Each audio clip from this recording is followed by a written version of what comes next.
I'm recapping Legend of Korra, Book 4, Balance, Episode 5, called Enemy at the Gates.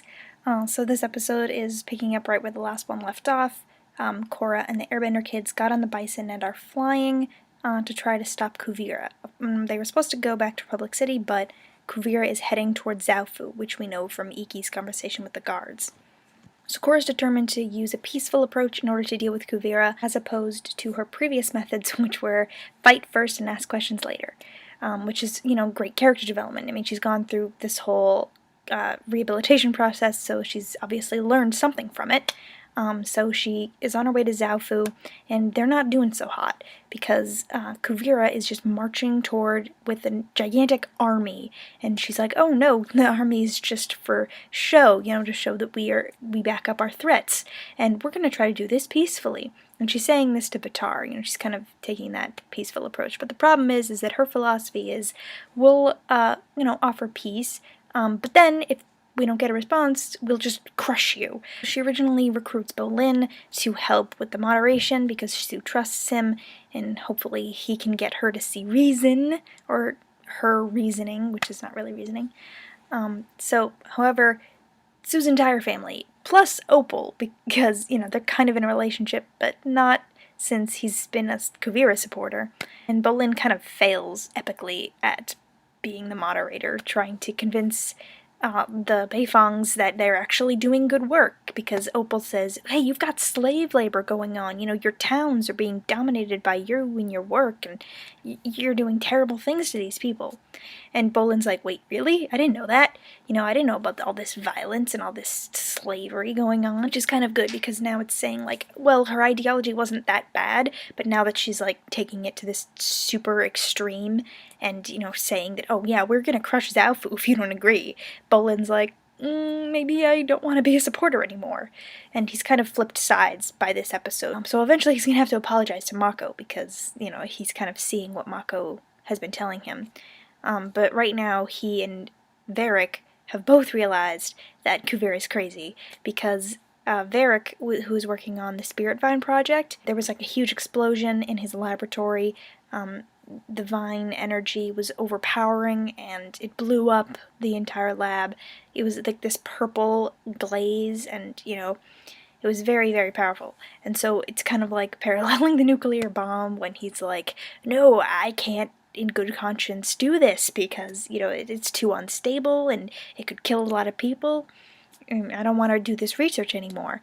And Kuvira's like, no, you're doing it or you're dying. And he metal bends his collar and threatens to drop him out of the train. It's crazy. So Bolin and Varrick are both like, Kuvira's crazy! We gotta get out of here! Very comedic stuff with Varrick and Bolin and Julie this episode. So they get in mecha tanks to escape. And these mecha tanks are totally transformed. They're very much updated from the originals ones we saw in Book 1. They got the power to throw flamethrowers and lightning and the metal cords that metal bend. You got metal bender talents, lightning benders, and fire benders. So, their original premise was to get on equal grounds with benders, and they're kind of expanding on that, because they're gigantic suits, but they're also have bending abilities. They're not that easy to work, I guess, but Bolin uses his lava bending, which is something that we wanted to see for a while, so yay, we get to see his lava bending again. Super powerful. It melts the enemy mecha tanks, until they get captured by Kuvira's crew, who realize that they are fleeing. Julie, instead of getting captured, throws herself at the mercy of Kuvira and said, you are wonderful and brilliant, and I only follow Varrick because he's my boss, and he treats me like crap. And so, her objections are actually pretty valid. Varrick does treat her like crap and like a servant, and doesn't have any respect for her at all, although he names a lot of things after her.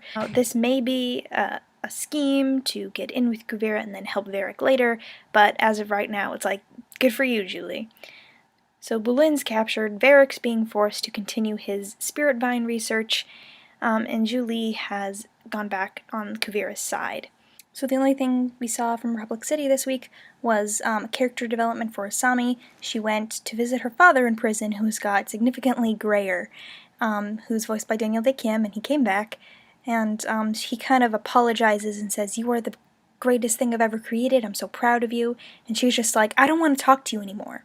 And then she kind of has a little revelation as she goes out in public and she cries, and it's kind of devastating because it's really hard to be admiring her father for so long and then immediately hating him and seeing him as the enemy. And, 3 years later, do I reconnect with him? Do I try to forgive him?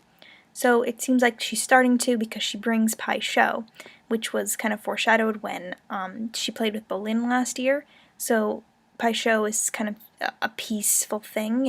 The White Lotus saw it as a way to create harmony between the bending nations and create a common goal and something that they could bond over. And so this is something that's bonding Asami back with her father, which is really great.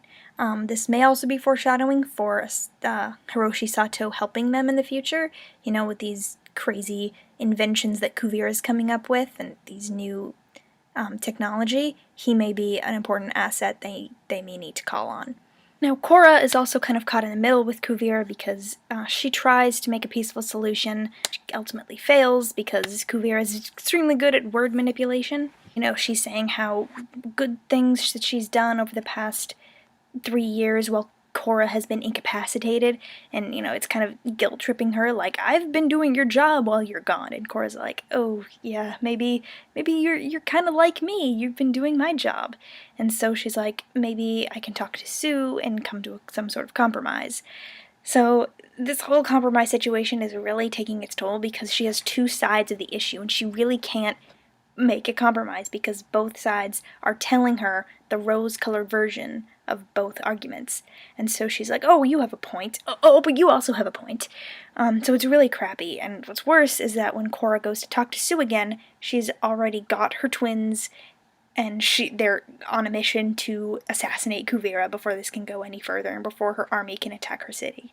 We had a little flashback when Tenzin and Raiko visited Zoufu and was like, hey Sue, you want this position? You want to help reunite the Empire, or at least be some sort of figure for people to turn to in this time of chaos? And she's like, no, I don't want power, which is totally fine because, some people don't, but it would have been nice to have, a Beifong, as Tenzin said, as an authority figure and, somebody who understands the importance of stable political leaders who aren't that corrupt, which is totally Sue.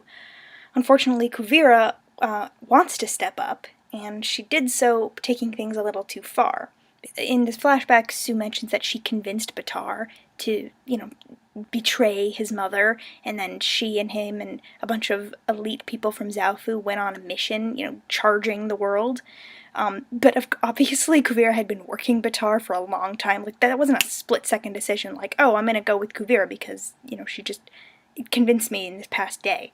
No. I have a feeling that Baatar and Kuvira have been conversing for some time, and then when it was time to make a choice between Kuvira and the future of the Earth Empire and his mother back in Zoufu, he chose Kuvira. And Kuvira has been seriously taking the Earth Empire by storm.